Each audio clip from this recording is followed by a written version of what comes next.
We're live, or we're back. What is the one? What do we say? We're back. We're back. We're back on another exciting episode of Starfleet Boy. And today's episode is Deja Q. And I'm so happy to be joined once more by the Doctor.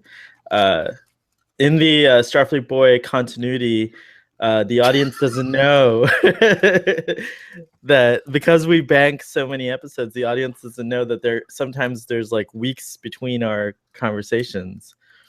So it's been one of those occasions, and so I have to say it's been almost a month, I think. Has it been a month? I was in Chicago for 3 weeks. Shiitake mushrooms. Well, yeah. Welcome back. There we go. Thank you, sir. You look very rested. The vacation was what does Sean Connery say? Hardly relaxing, but most satisfying. I was gonna say surely did good for you, but I like that. Well, I feel like Starfleet Boy is a chronicle of ailments that we suffer, and at the moment, my right eye. Oh my god! I know, isn't that crazy?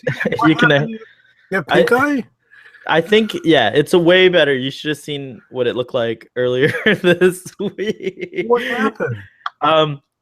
It could be a variety. You know, pink eye is one of those things that it could be a variety of things. But it's very possible that my cat had something to do with it. But I don't. You know, of course, I'm not upset about it. But it happens. You know, I'm a first time. Oh, I don't know if you know. I don't think the audience knows, but I now have a cat. I think you should show Arthur. Well, can you move the camera? No, he's chilling, and it's like this is a whole computer. I'd have to like. Oh, gotcha. Emma will be very disappointed if Arthur does not appear on this episode. Oh wow, okay. So if he climbs up or in an upcoming episode. Yeah, that's good. If he climbs up on a table, I'll pick him up to introduce him. He looks, just so that you know what he looks like. He looks a lot like Spot, Data's cat. Right. He's an orange tabby, so which I believe that's what Spot was. And Spot was a boy first and then became a girl too, so that was very interesting. Star Trek is didn't know that. Yeah, I think sure so. about really? I think in some episodes we'll find out when we get to it, but I think in some episodes they refer to Spot as a he, and then later Spot has kittens. Spot does have kittens. Right. Oh. Well, shall we jump to our task at hand? This is an episode without Spot, by the way. Right, this is an episode without Spot. I can see you're already, so I can tell you're a little perturbed that I'm standing. Yeah, it just completely throws me off. I don't know. It's just weird, but go ahead. There's a couple your decision. Yes, there's a couple of reasons for that. One of them has to do with Arthur, my cat, because I feel like you're gonna make a very important. You're gonna deliver a very important message. In a land, in a land far away, the crew of the Enterprise race one more time. That's actually how we should do the episode of the summary. A moon plummets toward a planet, and then Q shows up. That's the summary, right there. That's actually the summry, right? That's the summary. So, do you want to do the summary today, Doctor, or should I do the actual? Sure. All right. Yeah. So the Enterprise is in orbit around a planet, and they're trying to save the planet from the catastrophe of its own moon crashing into it, if I'm not mistaken. And they're working very hard on it when all of a sudden, boom, Q shows up. Just like this, and just but naked. Well, they never made that figure, thankfully. So maybe Weta. That would be an awkward figure. What's Weta's sideshow collectibles? We have a request for the for awkward naked Q. I don't think John Delancey wants to have a mold of. No. So anyway, so Q lands aboard the Enterprise. Just falls right into on the floor. And the crew of the Enterprise is naturally suspicious of Q's appearance there. And Q swears that he's been kicked out of the Continuum and that he's as mortal as any one of them. And there's a wonderful scene where Guinan decides to test it by just jabbing this fork into his hand. Right. And we see that in fact he is mortal. And Q is doing his best to help the crew of the Enterprise do something to get this moon back into orbit so it doesn't destroy the planet. Right. And well, first Picard throws him in the brig, and then Q convinces him, "Hey, I might not have my powers, but I still have all that vast knowledge of how the universe works." Which is kind of useless, because when they ask him, well, okay, he explains what's going on, and he says, "Well, you just have to change the gravity around the planet." and Data's like, we can't quite do that. I think what he actually said was change the gravitational constant of the universe. What he said. Right. Like... right.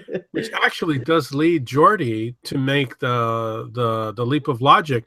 Well, wait a minute, maybe we can actually adjust the gravity around the moon itself, if I'm not mistaken. Right, using the warp field. What a great memory for you haven't seen it in like a week. Go on with your bad self.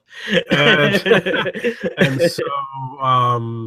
so they actually deploy this idea in part thanks to Q, but this alien race shows up, one of these larger than life. The space calamari. They're called the calamarain, but it's just a residue of calamari. Anyways, go on. Right. And they show up and they start torturing Q aboard the Enterprise. So whenever the Enterprise lowers its shields in order to project this gravity bubble around the moon, the calamari attack. Right, because they can't maintain their shields. That's right. They can't do both things at the same time.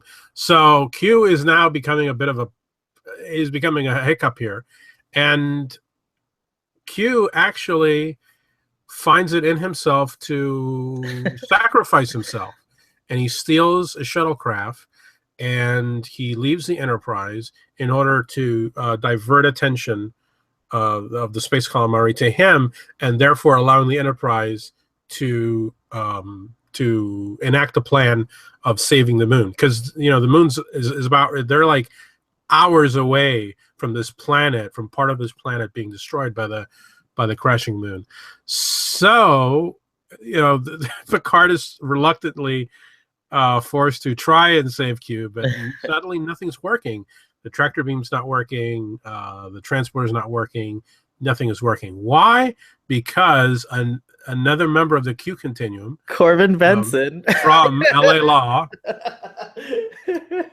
I don't know if many people know these days who Corbin Benson is, but he's really... I don't think so either. Yeah. I don't know what else he's... Well, maybe if they watch the show Psych, because he is on the... Oh, he is? Oh, cool. I'm so happy to hear...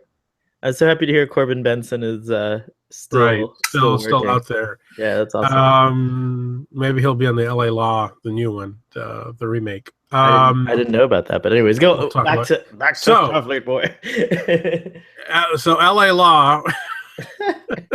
No, so Corbin Benson joins Q. So Q2 speaks to the original Q. And they're all just Q, which is really right. So because of Q's sacrifice, they cannot allow him to. The Q Continuum will not allow him to kill himself, because wait a minute, that means that there's still some redemption here. We can't just let him do this. We're going to give him one more chance. They give him back his powers. Q fixes the moon, much to the surprise of the crew in the Enterprise, and returns to the Enterprise with a mariachi band, which is one of the best. That's one of the best scenes ever. All of Star Trek, if you ask me. And during the course of the episode, Data had sort of been his caretaker, and there was wonderful exchanges between Data and Q, and Q imparts a final parting gift on Data, which is the gift of laughter, of humor, for just a moment. Another iconic scene. Another iconic moment, and one of many in this episode. And that's pretty much the end of Deja Q. Well done, Doctor. Well done. You're always complimenting me on my summaries, but I have to say that summary is far superior to any that I could have given. That was I was very engaged. I was very engaged throughout the summary. Oh, thank you. Thank you, sir. Thank you. Hopefully the rest of our conversation will be quite as engaging. I think actually, we have a lot to talk about. So. Yeah, we do. It's true. Do we? Yes, we do. Oh, this is an iconic episode, I feel, of Next Generation. This is one of the top episodes. It is, and season 3 just keeps delivering. It's like, in a way. Are you getting tired? What's that? Are you getting tired? No, I'm just. This is a casual. It's this a casual, okay, all right, an informal episode. So I have, I have some casual stances. Okay, all right. I will sit, but then the cat will come. No one cares, man. No, I know, but especially for the audio. He puts his tail in my face, and I think maybe that's hilarious. Emma would really laugh. I know. Oh, but your eye. Okay, I see. Yeah, see, so I've got it. Yeah. Okay. I'm just gonna do the standing thing for a little bit. All right, go ahead. Go ahead. When he falls asleep, maybe that's when I'll go for it. All right. Yeah, I mean, there's so many great moments in this episode. Everything.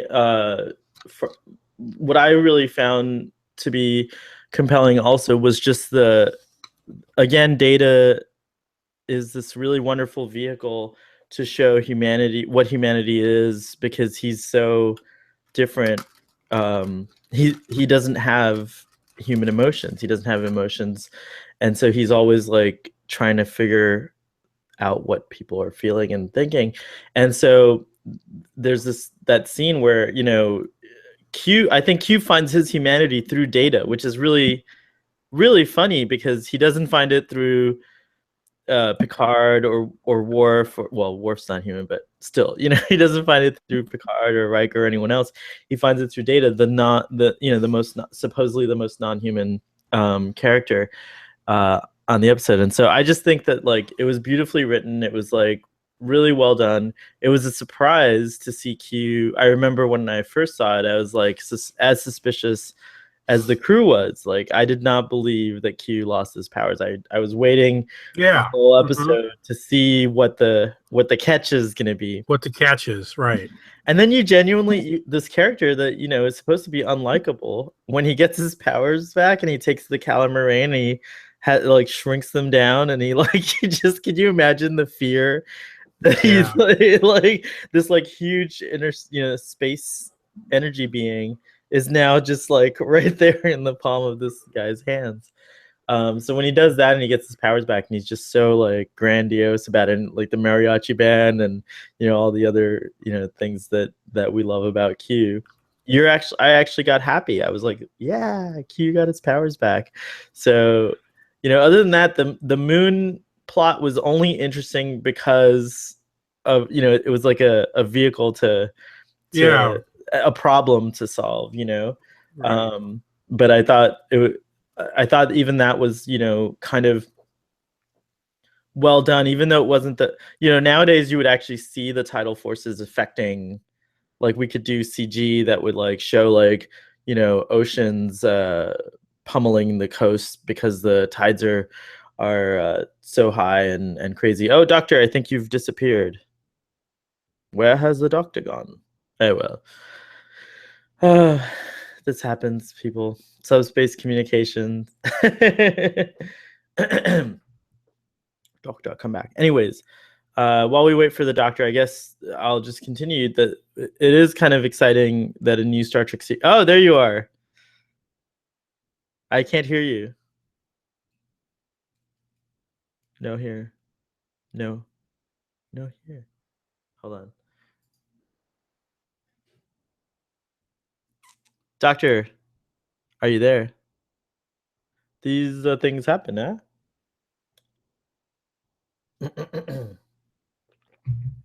sending me a hangout. Let's see here.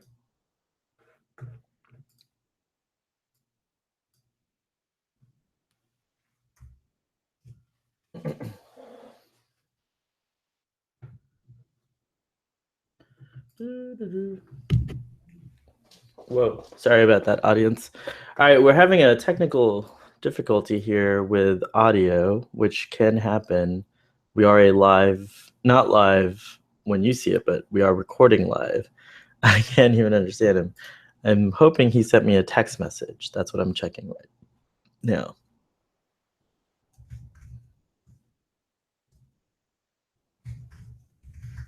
We're going to try to resolve this quickly. Ooh.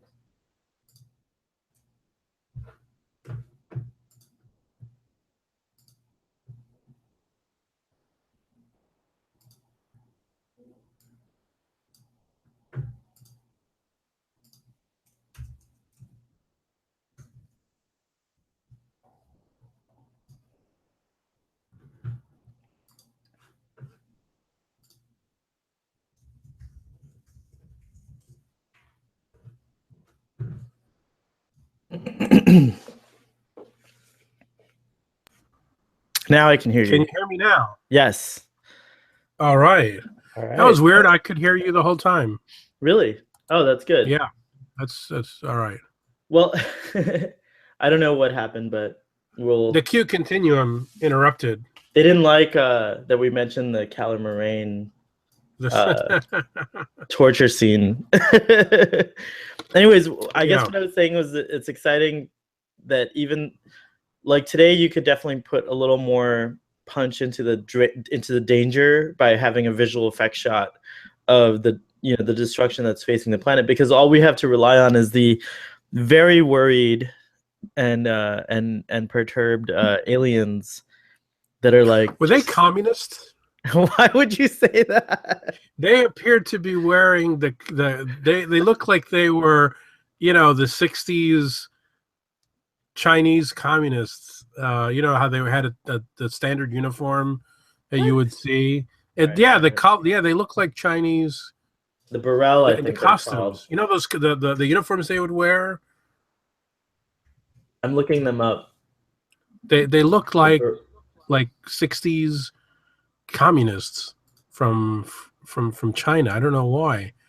That's the first thing that they had the little thing and the colors, and they all seem to be wearing the same thing. I don't know. It just seemed like I thought. All right, let's see here, Doctor, if we can find an image of the peril online. No. It's just, no. We do not have an image of the peril. Maybe on Memory Alpha. Let's try that.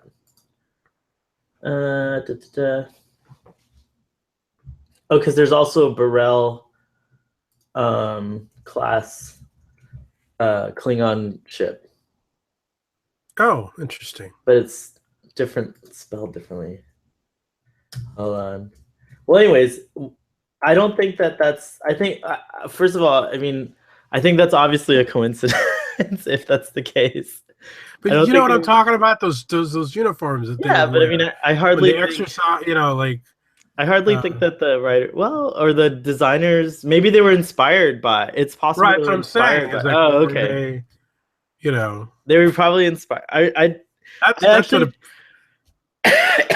To me, they were so unmemorable that I actually now I find I have to go back and see, but I actually didn't even notice their costumes.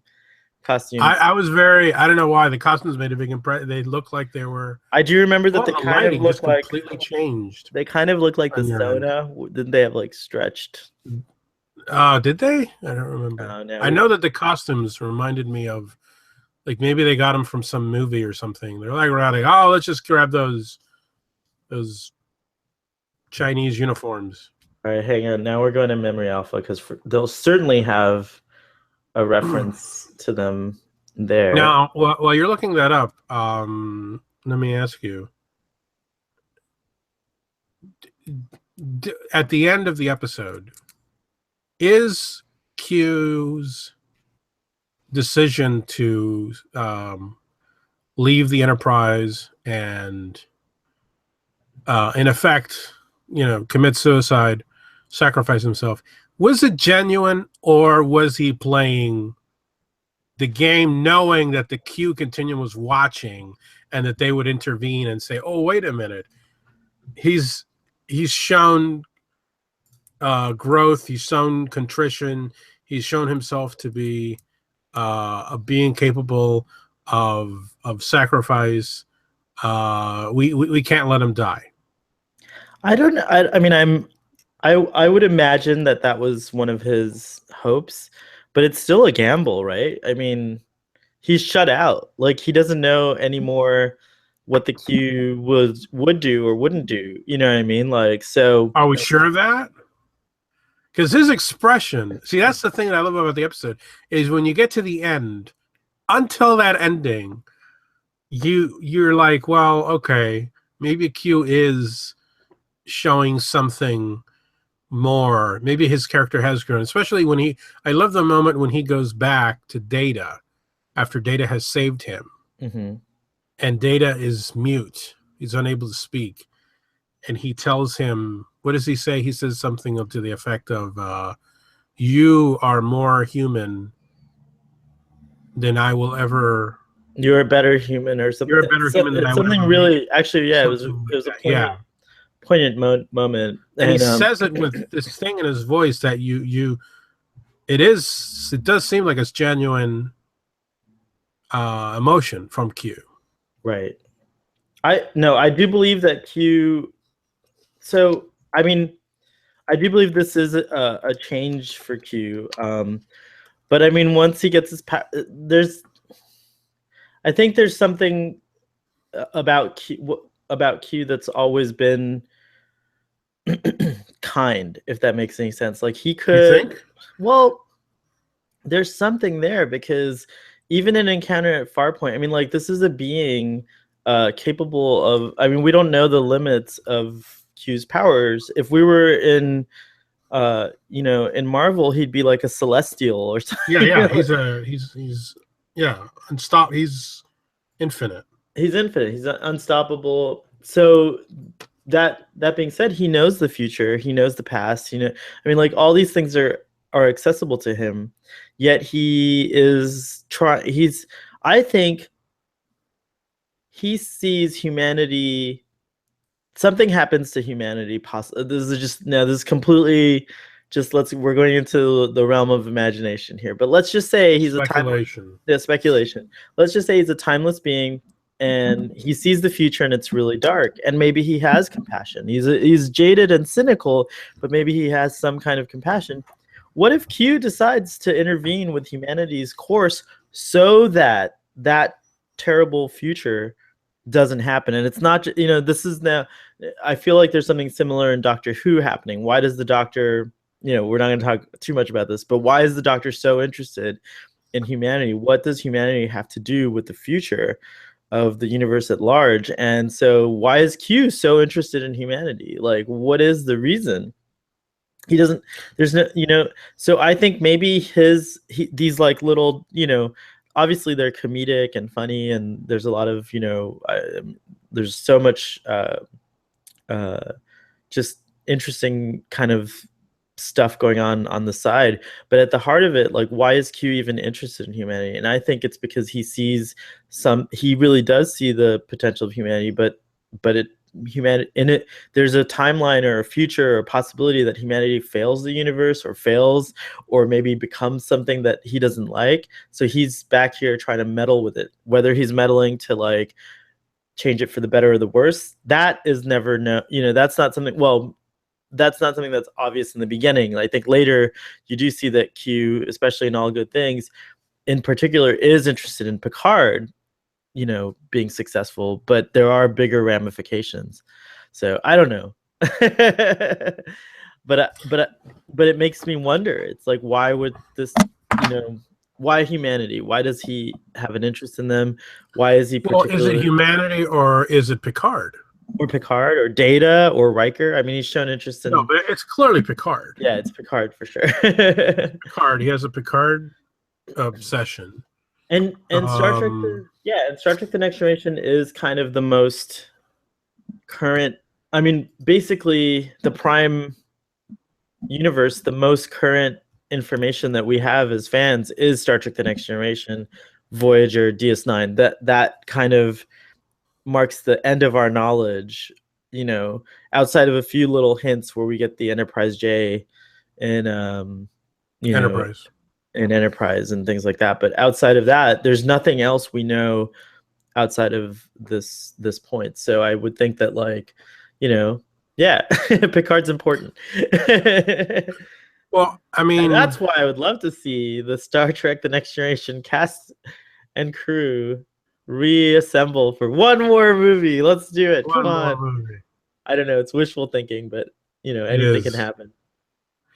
I don't know. You seem to have a much more benevolent opinion on Q. I don't know. Q, I think for me, this episode, this is going to sound strange, and I may prove I may be proven wrong as this little experiment of yours goes on and we watch every episode. But basing this solely on my memory right now at this moment, I think this episode really represents the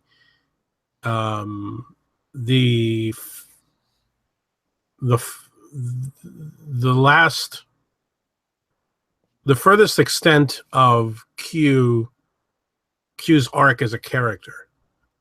I think every subsequent reappearance by Q really is not about Q, but it's about somebody else.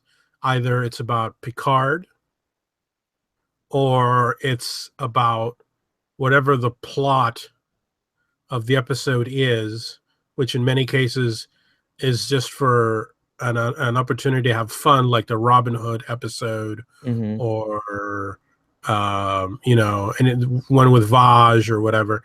But this episode actually shows Q having an arc, and like I said, the scene where he goes back and he tells his interactions with Data are just very interesting and very fascinating, and I think it does show Q sort of getting a new appreciation for the mortals of the universe. And you almost feel like if you watch Encounter at Farpoint and then you watch Hide and Q, where you basically see a mortal reject the powers of the Q in Riker, right? Which that must challenge Q's own. That must challenge Q's thinking of what it means to be a Q. Wait a minute, right. I'm granting somebody the powers of God and they're rejecting it. Why? What's wrong with that? Is there something wrong with me? So that episode throws something back at Q, and then the next episode I think is the one with the Borg, where we introduce the Borg. And again, Q is shown to be somewhat malevolent. Thank you. But at the same time, like you just pointed out, they did gain something by being thrown at the Borg. They've gained, perhaps they've gained an upper hand by being introduced to them earlier than expected. I mean, they were always going to encounter the Borg episode. Minus the Enterprise episode. Wow. But the Enterprise episode doesn't happen unless First Contact happens. And that's true. So we're getting very true. Timey-wimey, wibbly. Okay. Okay, go on. Having a Doc Brown moment here. But you know what I'm saying. Great Scott. I would say that you're absolutely right about Q, but I think that past this episode, it's a shift.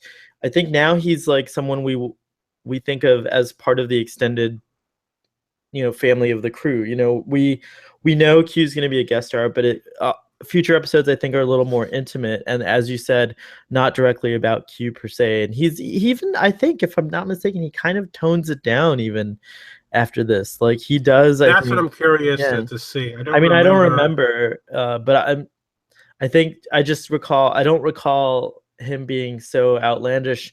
And then he takes kind of a rest for a while, and then we see him again. Well, he's outlandish. Well, yeah, but I don't think he's menacing. Menacing, exactly. That's the I know that the episode, well, Tapestry, which is one of the classics of the show, kind of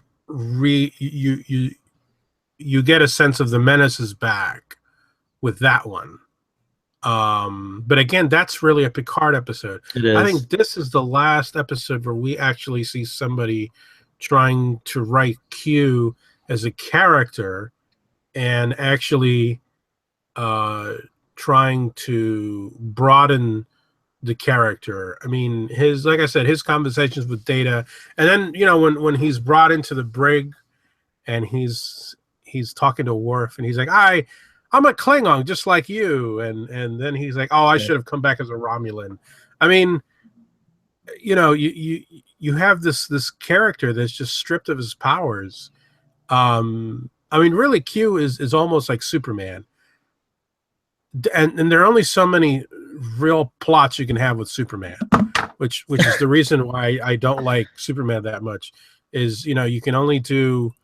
Well, when you have a character that's so powerful, that's so omnipotent. I mean, there's only so many plots you can do, and one of them obviously is the plot of you take away the powers, and once you take away the powers, what you're left with is the character, right? And it seemed like after this, what is there left to do with Q? Well, really, just have fun, and then he saves. Just have fun, but... and he saves Captain Picard in All Good Things. Does he, or does Picard save himself? Oh, or does Picard save the Q? Anyway, but yeah, I mean, I definitely agree with everything you're saying, but at the same time, my memory doesn't serve me all too well. Like I vaguely remember. There is an upcoming episode where we actually get to see the Q continuum, and it's kind of like some weird abstract Western Dali painting or something like that. I forget, but and I think that might be the one where the girl starts exhibiting powers or something. I'm not sure. And All Good Things I remember very clearly, and I remember, I think that's. And of course, and Tapestry, of course, but Tapestry, yeah, but that's about it. I don't remember or recall. I think there's one. There's one every season, isn't there? I'm sure there is. There's got to be a Q episode every season, but I mean, John Delancey is a wonderful actor. I did note that as I was watching this episode, and how much fun it is to just watch him act, like watch him perform. He's like fantastic, and the character of Q is a very compelling. I mean, Gene Roddenberry basically wrote him as God, So I think that's an interesting thing to have a godlike being among mortals, and it's fun. It's not like Star Trek V. What does God need with a starship? Now, it also establishes that there is the possibility that some point in our future we're going to encounter beings of all different manner. Like we're going to see possibly celestial, like beings that defy our understanding of existence. And then even just like immortals that are not powerful in that way, not able to like change the gravitational constant of the universe, but like that can live for a very long time, such as the Highlander does. But well, on the original show, of course, it should be noted that they encountered quite a number of beings. Apollo for one, the Squire of Gothas for another. Which that's it. I think we've talked about this before, but many, I think I don't know if it's official or they've tied it together in that book. They did in that book, the book, right? Q squared. So it's been kind of established that the Squire of Gothos is a Q, right?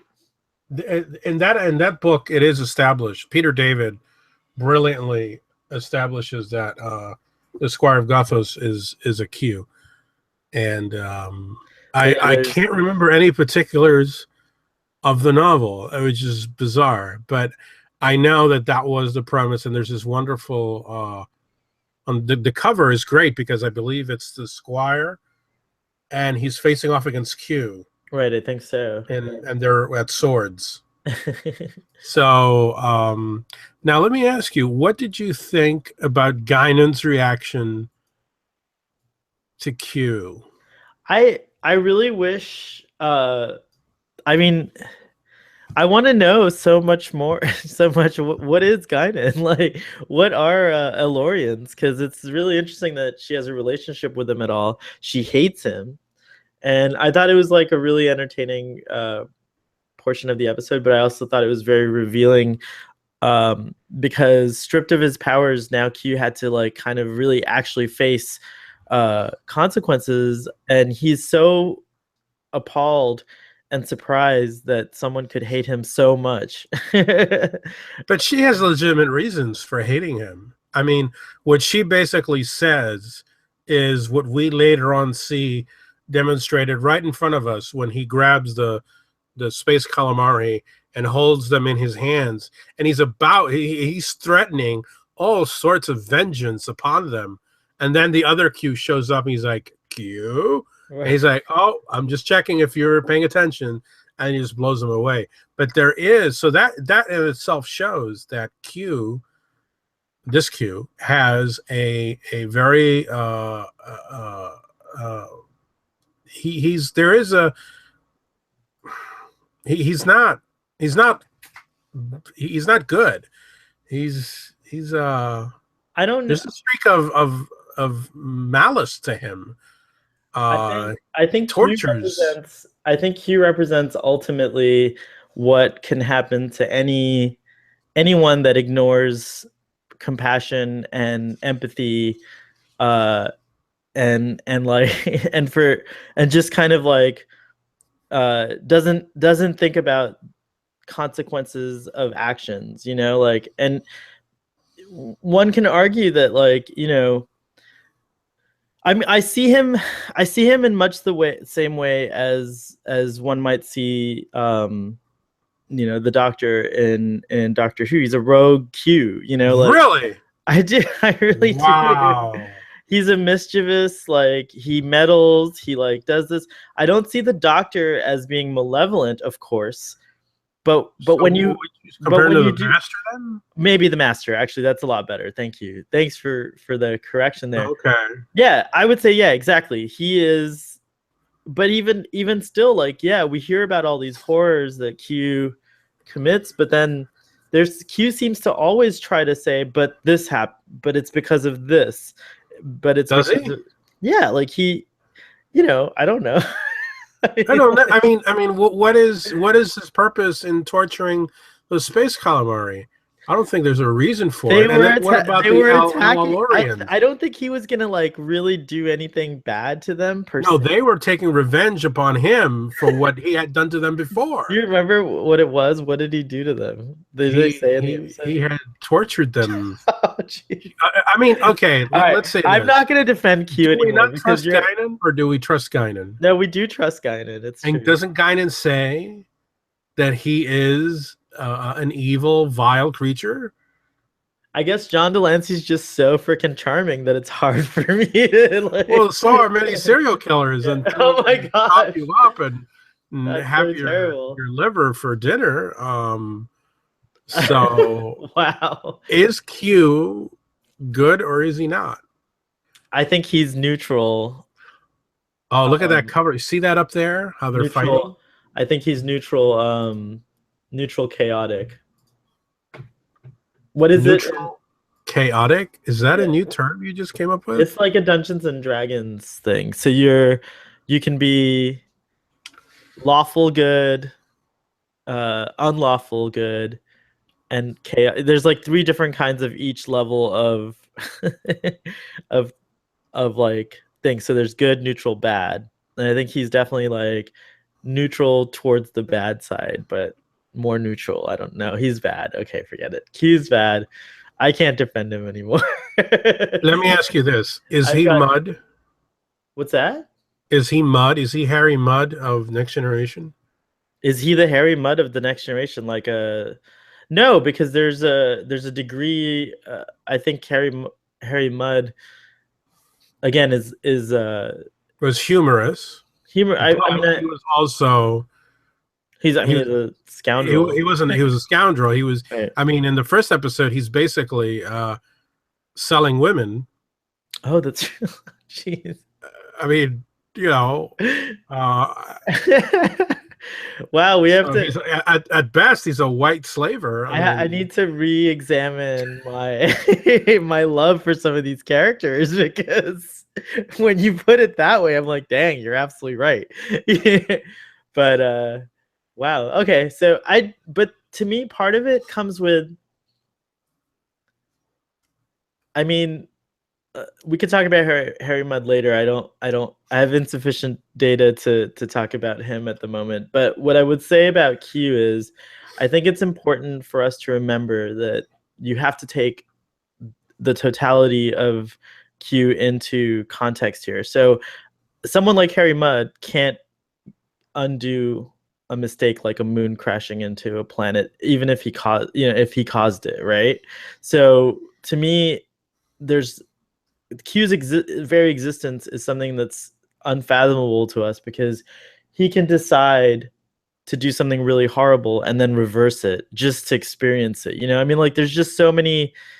You could just get way too deep into the whole Q thing, and it's like what we said, because there's no known limit to his power and his ability. We really can't even have in my opinion, a true conversation about Q without like spending days of establishing norms and like nitpicking and figuring out what what characteristics of his point to one direction or the other. But I would say that my feeling overall with Q is that he grows for sure, as we see here, and there's a shift after this episode. I do think he's a kinder, gentler Q after this episode. So I agree with you that before this, he was definitely more on the malevolent, low-key, mischievous figure, like a mischievous entity that, meddles.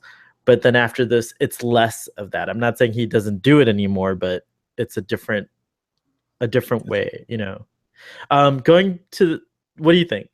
I don't. Go ahead. No, go ahead. I was saying, going to this cover, are they using lightsabers? That looks like no. That looks like the silhouette of Picard up there. And is it Picard? Oh, you're right. It is Picard. Okay. And he seems to be fighting the Square of Gothos. And they look like lightsabers, and there's like force lightning coming out of them. There's like force lightning there and things like that. So now I'm Don't you love that cover though? No, it's a really good cover. That's a great book. I just want to recommend, even though I cannot for the life of me remember a single detail of the novel. I think I've often, when I was younger, I often rated it as one of my favorite Star Trek books. I remember you always recommending it, and I'm sorry I haven't read it yet, but I'm probably gonna have to. Do you have my copy? I'm sure I do. Give you my copy? Yes, I think I have that in storage in Starbase 1. Oh, really? Wow. Okay. Yeah. And I might have paid forward a few of those books, by the way, which I didn't think you would mind. No, not at all.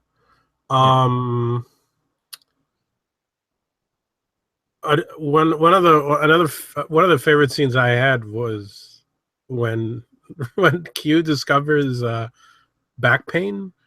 Oh yeah, and he calls Dr. Crusher over, and Crusher is like giving him, it's just like I don't know, doing this thing to his back, and he's like, oh, with bedside manner like that. I love that the crew kind of, everyone takes a moment to, well, they're all suspicious, but they also just take one moment to like jab him and something to like kind of get back at him. Yeah, for all the things things that he's put them through. yeah, it's really cool. I like that. I liked all those little moments that that occurred, and The brig set is really cool. I actually love the way they frame some of the shots where you see like the two people, and Picard seems to be in silhouette and Q's brightly lit. It's not like, it's interesting. It's a very cool set. there was something about the guy who's just there. You mean the officer? The officer who's stationed in the brig. I thought his acknowledgement of his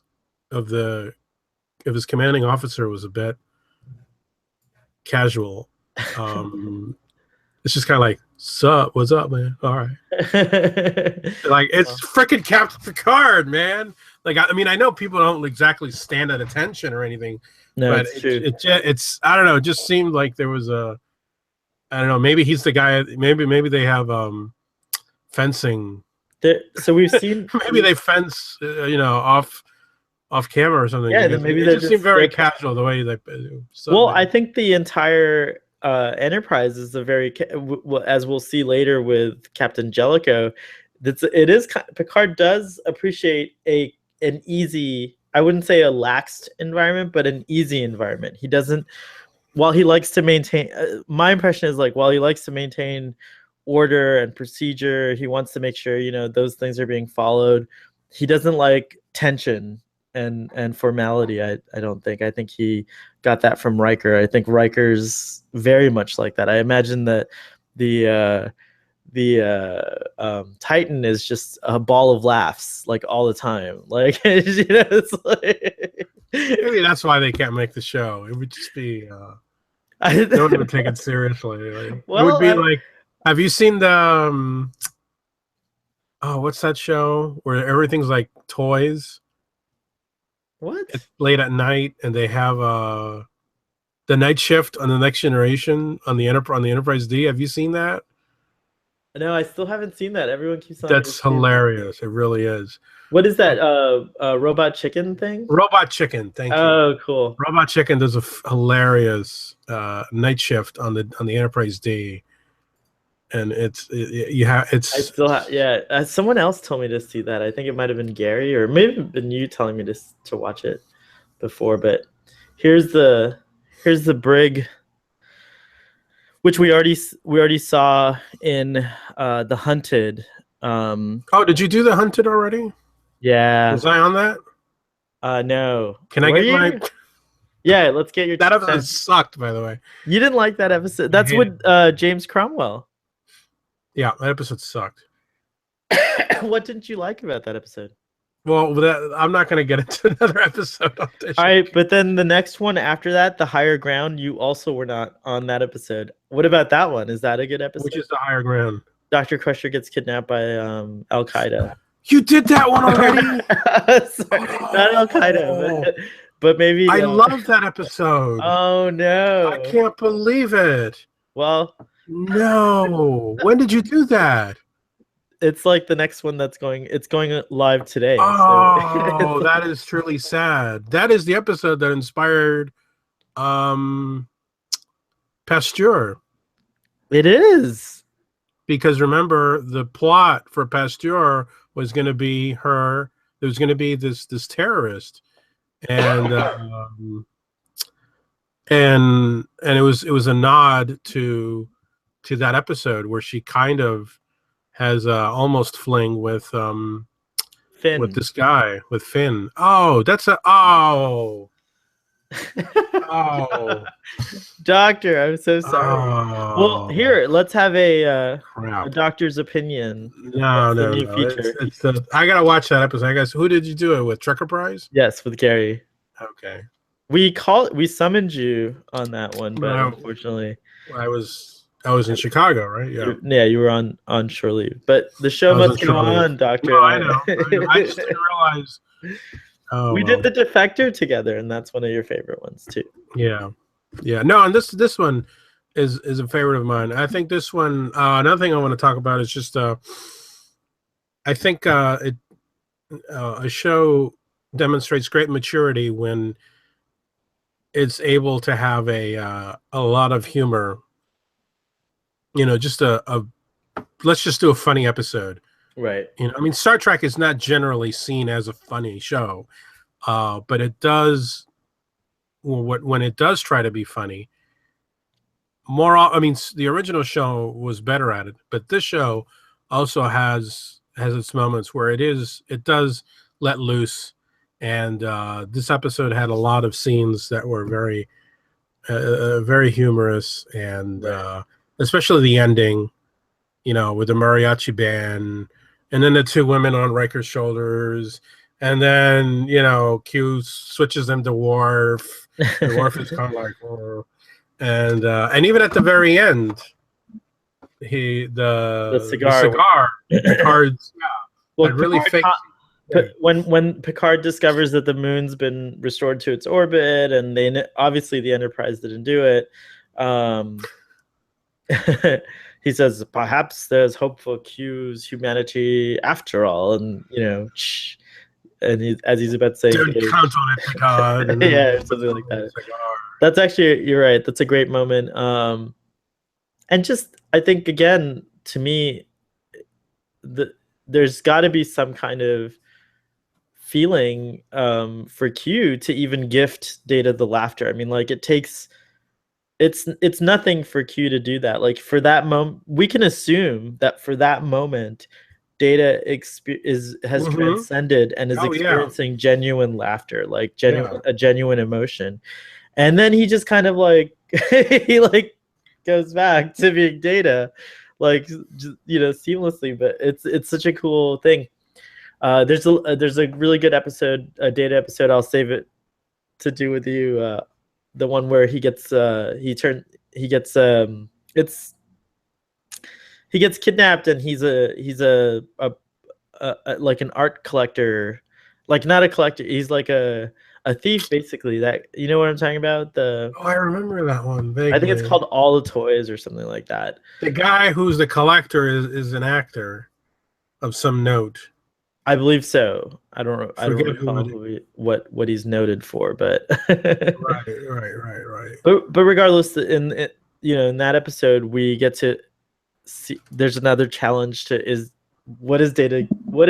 You know, like, does he feel or does he not? You know, there's a few interesting things in that episode, as I recall. But in any case, yeah, it's just, to me, it's like the fact that Q would even do the fact that Q would even do that, just gift this genuinely wonderful, delightful experience to Data, says something about Q to me, that there's hope for his redemption after all. You know, I think that, you know, I guess that's what when I'm like, you know, but he's so charming and all these things, like, I guess I'm just looking at him in the whole context of the series rather than just, you know, at this moment.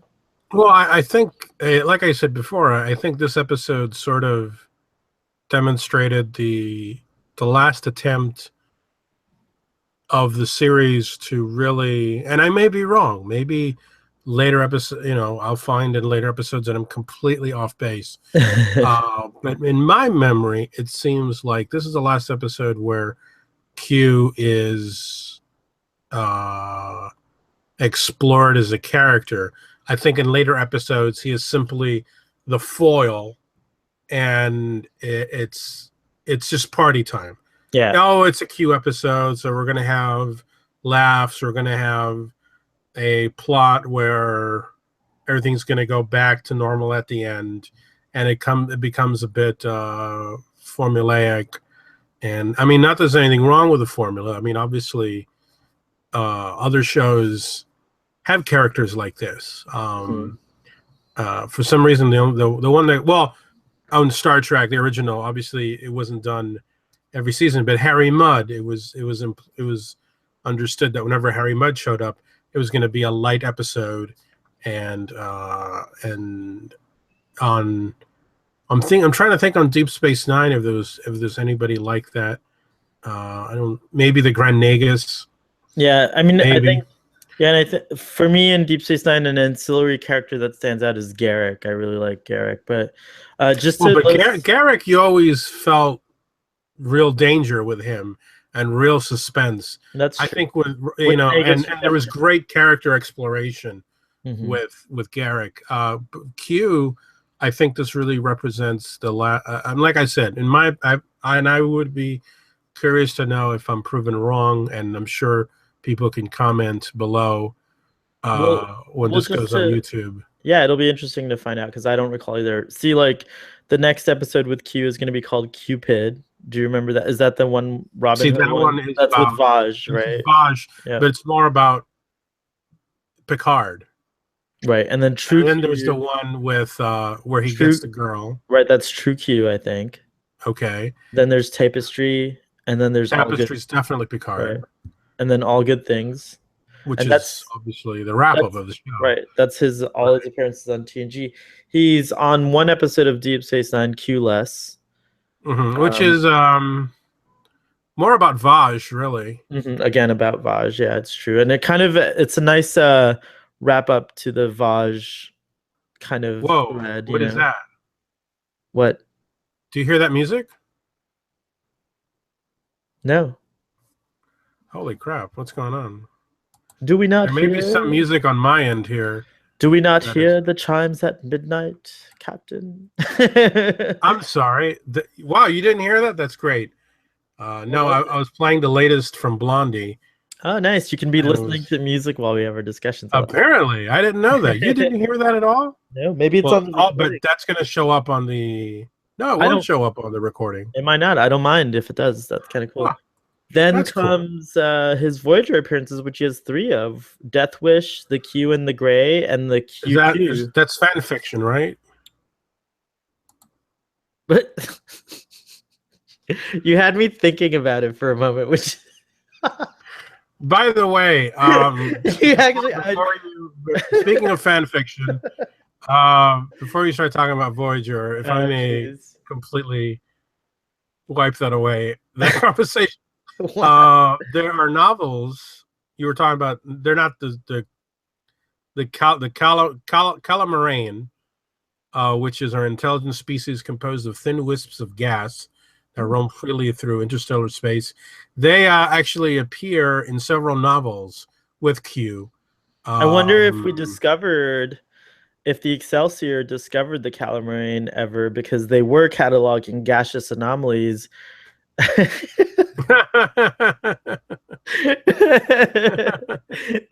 that was their mission at the beginning of Star Trek 6. So I wonder if they weren't in fact finding the Calamarain. That'd be fun. Little. Anyways, sorry. Go on. Well, they apparently have formed an intense hatred of Q and the Q Continuum in general, because the Q Continuum have apparently tried to compress them into small balls of ice. Wow. Sounds pretty bad.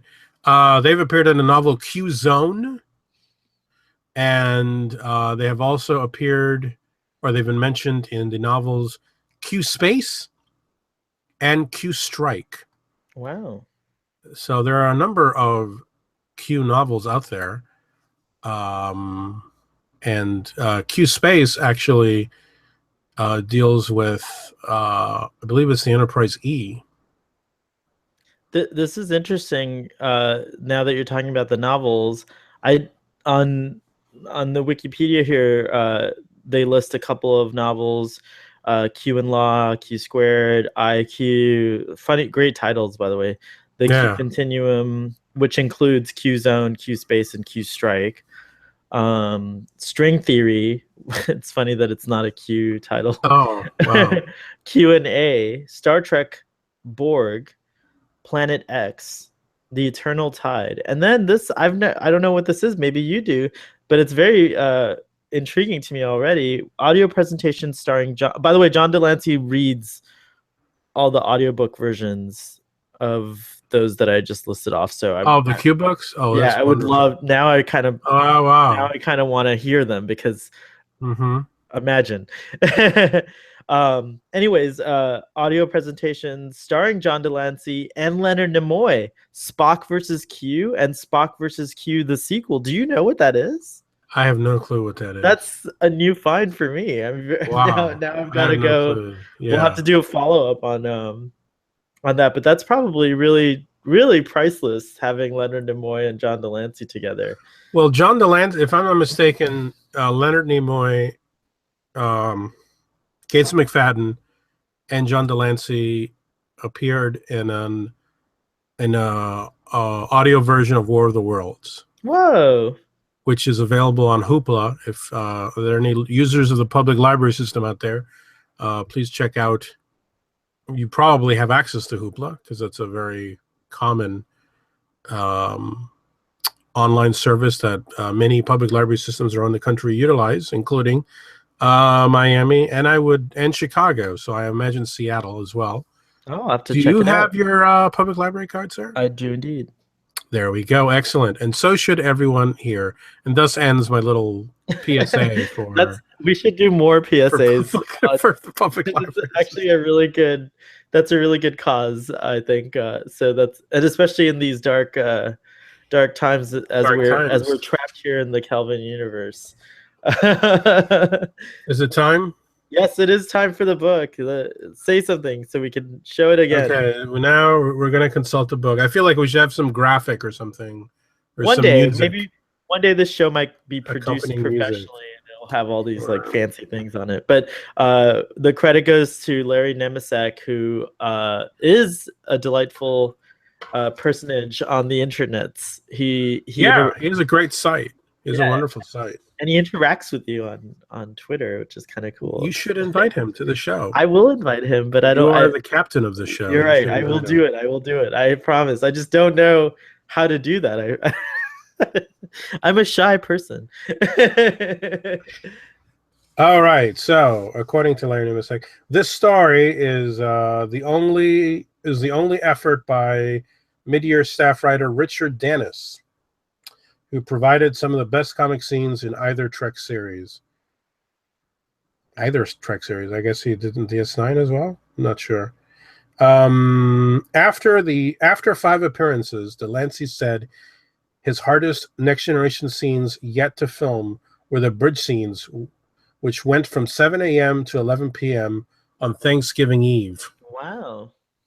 Not only did his simulated trumpet playing require several takes, but after finding no way to fake the scene in which he appears suspended in the nude, he finally just had to do it in the nude. Wow.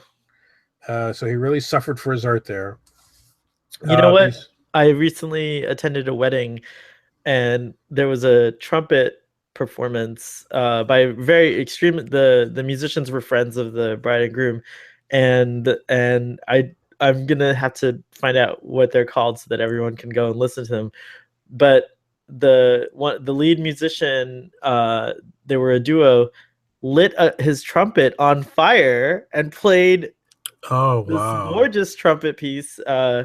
And I don't know the details. I'll have to find out. But my point is that would have been the only thing that's the only thing that tops this scene.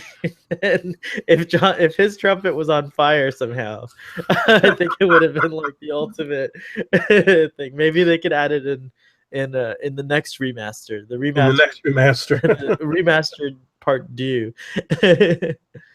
It says here that the script originally told the story of a looming Klingon Federation war that was actually caused by Q, who faked his loss of powers and then later rushed in to become a hero. Michael Piller said Gene Roddenberry suggested the portrayal of a godlike creature cut down to size. So Gene Roddenberry apparently is the one who came up with this idea. I think it's more interesting. So yeah, I like that. Most scenes are played for laughs, especially that ending with the mariachi band, blondes and cigars. Although Q's reunion with Guinan leaves the viewer with chills when Guinan tries to stab Q with a fork. We didn't mention when he first kind of is having an argument with Picard on the bridge, and he's trying to, convince him that he's lost his powers, and he says something like, "What must I do to, prove this to you?" Oh, Worf and is Worf like, said, die. he just die. Everybody gets a good line in this episode. Everyone does. Geordi. Well, then wait a minute. Doesn't Q say right after? I think Geordi is in the episode. Because wait, who are you saying? No, is everybody in this episode? I don't remember Wesley. Do you remember Troy? I don't remember her, but it doesn't mean she wasn't in the episode. I don't think she was in the episode. Are you sure? Now we have to look. I don't know. How can you check? She's credited in every episode regardless. That's true regardless. You're absolutely right. I don't remember Troy in this episode. Let's see what we can find out. I don't think she is. It's the pattern. The best episodes of Next Generation appear not to have Troy. No. Hold on. Memory Alpha would probably tell you, right? Wouldn't it? Let's see. I don't know. She's got to be in the episode. I don't know. We are just terrible and we can't remember her. I think because she's not in the episode. I don't remember Wesley being there. She is mentioned in the episode because Data mentions the fact that whenever Counselor Troy is depressed, she indulges in chocolate, which leads to Q ordering, 10 chocolate sundaes? And the crew and you see the staff. That's right. Brings like all these, and then he loses his appetite. Poor thing. So are those chocolate things? Are they prepared, or are they? No, they just go to the I imagine they go to the replicator. Because it took some time. Well, for them I would imagine it. So I'm wondering if maybe it was prepared. It probably takes time to replicate 10. I don't know. It's very interesting. Because there's a galley in Star Trek 6. Well, but there's no replicators in Star Trek, the original series. Right. So so the very fact that we have replicators means they put all those poor galley employees out of work? No, now they order for you. I did always wonder because, like, do you get what are replimats? Those are from. What is Guinan's job exactly? She's there to make sure you have a good time when you come to 10 Forward. She's the hostess. She's the hostess with the mostest. I think the next episode does establish Counselor Troy. You know what? Counselor Troy's away. If I'm not mistaken, somewhere in this episode they do casually drop a line that she's away, and then I think in the next episode she comes back from her trip. If I'm not mistaken.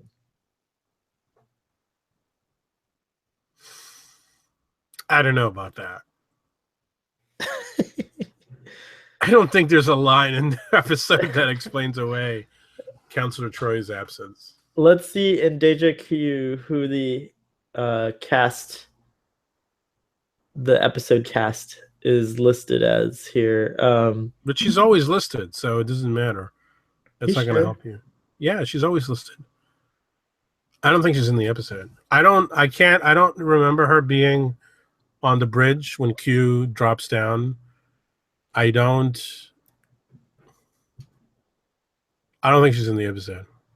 Well, the Deja Q article on Wikipedia is requesting improvement. It's got one of those flags. This article has multiple issues. Please help improve it. Maybe you could do that, Doctor. Or do